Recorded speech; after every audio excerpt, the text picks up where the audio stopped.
Bismillah, walhamdulillah, wassalatu wassalamu ala rasulillah. Alhamdulillah, alhamdulillah pada pagi hari ini kita dapat meneruskan pelajaran Al-Quran dan Hadis, di mana untuk pertemuan ini kita membahas tentang yaitu subbab hadis riwayat Muslim dari Abu Hurairah dan hadis riwayat Muslim dari Mustawrid. Melanjutkan dari pertemuan sebelumnya kemarin, kita telah membahas bagaimana isi dan juga analisisnya. Untuk pertemuan kali ini itu kita fokus ke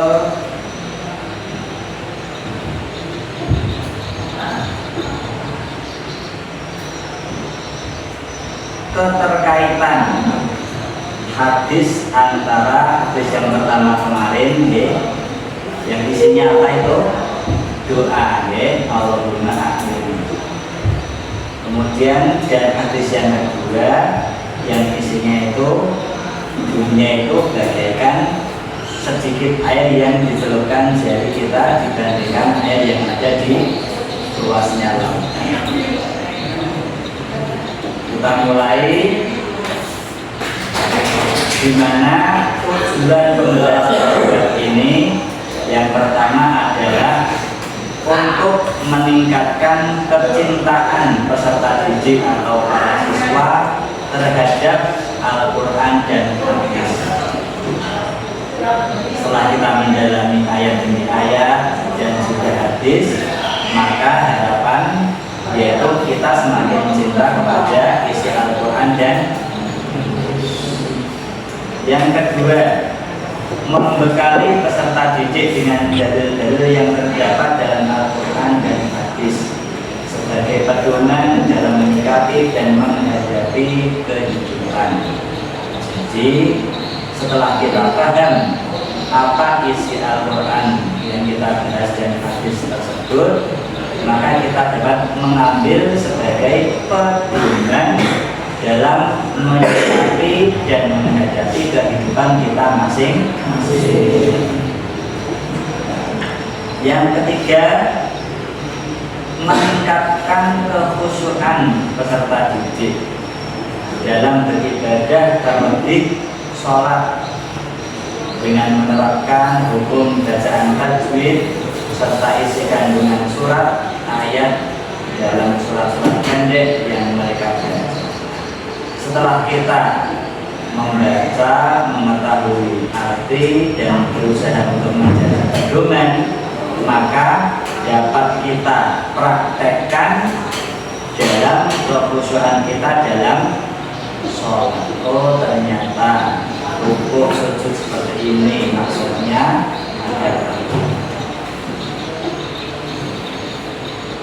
Nah, setelah kita nanti selesai mempelajari bab ini, yaitu bab apa tadi subbabnya? Keterkaitan hadis riwayat. Keterkaitan itu maksudnya apa? Hubungan.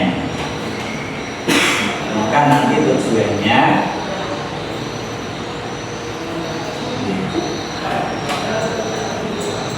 dapat menjelaskan hubungan hadis yang pertama dan hadis kedua. Sekarang kita masuk ke pembahasan keterkaitan hadis riwayat Muslim dari Abu Hurairah, hadis riwayat Muslim dari Mustawrid. Kita buka dulu hadisnya sebelumnya, di mana hadis yang pertama adalah diriwayatkan dari siapa? Yang kedua dari Mustawrid. Bagaimana isi hadisnya? Yang pertama yang diriwayatkan dari Abu Hurairah, an Abi Hurairah qala kana Rasulullah sallallahu alaihi wasallam yaqul Allahumma aslih li alladhi huwa ismatu amri wa aslih li dunyaya allati fiha ma'ashi wa aslih fi'li akhirati allati fiha ma'adi waj'al hayata ziyadatan li fi kulli khair waj'al mauta rohatan min kulli syarr.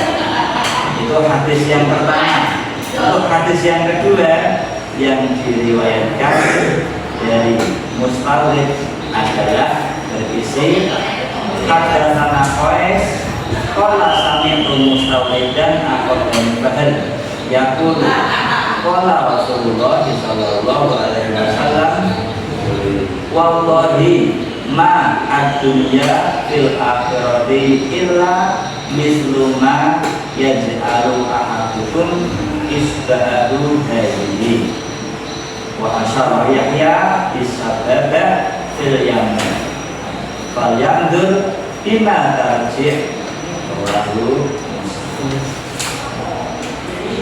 Di mana hadis yang pertama tadi penjelasannya adalah Allah adalah tempat meminta dan tempat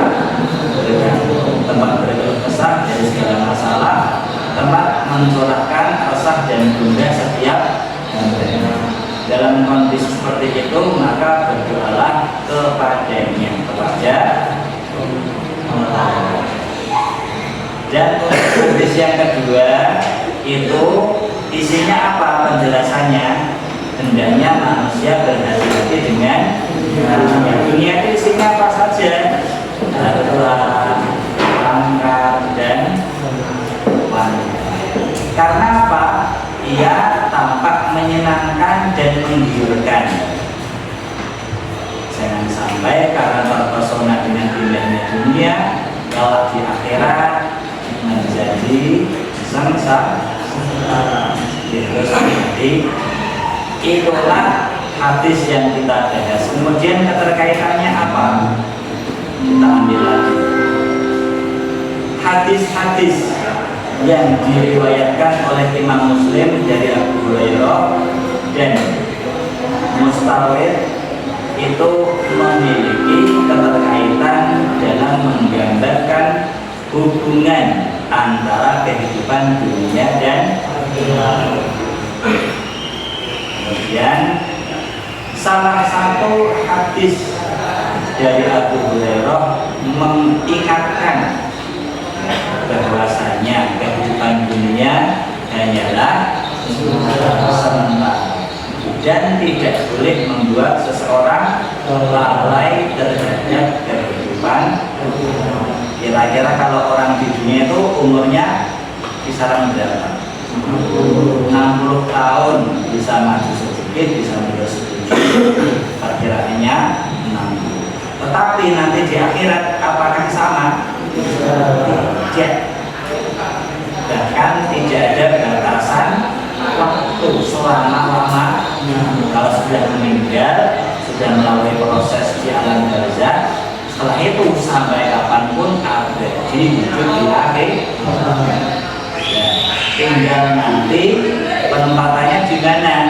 Apakah mendapatkan nikmat atau siksa? Kalau di dunia ini kita banyak beramal, selalu mencari ridho Allah dan terhindar dari maksiat, insya Allah kita akan menuai hasilnya nanti di akhirat, yaitu berupa mendapatkan balasan yang nikmat. Salah satunya adalah mendapatkan. Sebaliknya ketika di dunia kok sakar PDW, ada hukum syariat Islam kok tidak mau mengikuti, ada ibadah, ada kewajiban kok tidak mau dilaksanakan, nanti niscaya Allah akan memberi balasan di kita semuanya terselamatkan dari kemaksiatan yang dan selalu berusaha melaksanakan apa yang diperintahkan kepada.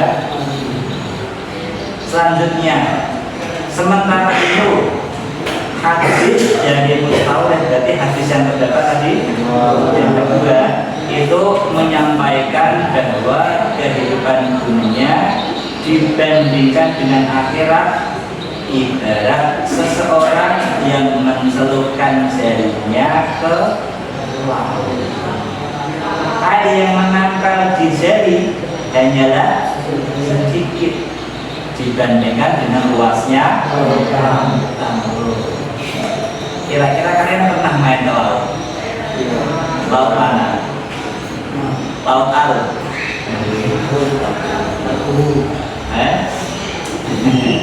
Kalau pernah pergi ke pantai berarti pernah ke laut. Pantai mana itu? Kubu misalnya. Berarti kan itu kan tembusnya nanti ke, misalnya kalian daju saja, ya cuma jadi kalian kira-kira air yang menempel seberapa? Apakah ada satu ember? Sedangkan air lautan itu banyaknya berapa? Tidak dan air yang sedikit itu ibaratnya air dunia, akan tetapi air yang ada di luasnya lautan itu ibarat seperti umur atau kehidupan nanti di tidak terbatas waktu. Kira-kira lebih pilih yang mana? Nikmat di dunia atau di akhirat? Dua-dua. Kuncinya gimana kuncinya? Ya mumpung masih di dunia, ya dimanfaatkan sebaik mungkin. Ada nikmat dinikmati, kalau ada maksiat, ada pelanggaran jangan sampai terjadi.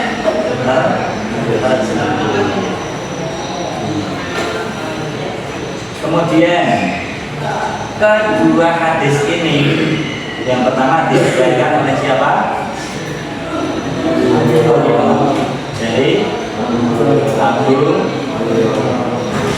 Jadi Abu Hurairah, yang kedua dari di mana dua hadis tersebut sama-sama menjelaskan tentang hubungan kehidupan dunia dan itu. Kedua hadis ini mengajarkan keseimbangan dalam menjalani kehidupan dunia agar tidak terjebak dalam kesenangan duniawi semata, tetapi tetap mempersiapkan diri untuk kehidupan. Jangan sampai lalai, jangan sampai terperdaya dengan nikmatnya dunia yang sementara. Padahal yang paling inti itu bagaimana caranya kita dapat merasakan kenikmatan nanti di akhirat, di mana di akhirat itu tidak terbatas waktu. Misalnya kok di dunia kok terkosong, tujuannya biar mendapatkan nikmat nanti di akhirat ya ora kok. Tapi kalau bisa ya di dunia kok nikmat, di akhirat juga itu adalah pembahasan tentang isi dari kandungan yang kita bahas pada pertemuan kali ini, sehingga terhadap materi ini dapat dilakukan sesuai kebutuhan guru pengampu, yaitu pengamatan sikap. Setelah kita membahas kedua hadis ini, kira-kira nanti bagaimana kehidupan kita setelah ini? Apakah sudah mempraktekkan isi hadis ini atau belum? Kemudian tes pengetahuan, yaitu apa? Nanti suatu saat kan kalian menjalani tes apa? Akhir tahun itu juga akan dinilai. Kemudian presentasi unjuk kerja, misalnya kalian nanti gantian praktek menjelaskan di depan. Itu berarti kalau sudah bisa menjelaskan di depan, otomatis kalian sudah benar-benar paham. Kalau sudah paham, sudah dapat mempraktekkan ke dalam kehidupan sehari-hari kita, maka insya Allah ilmu yang kita pelajari ini benar-benar mendapatkan kemanfaatan untuk kita dan keberkahan untuk kehidupan semuanya. Alhamdulillah. Ini adalah materi sedikit dimana yang telah kita bahas pada pertemuan hari ini.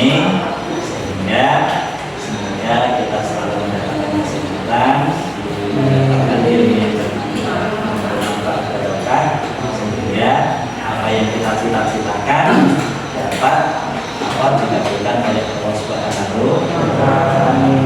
Di dunia nikmat, yang di akhirat juga nikmat.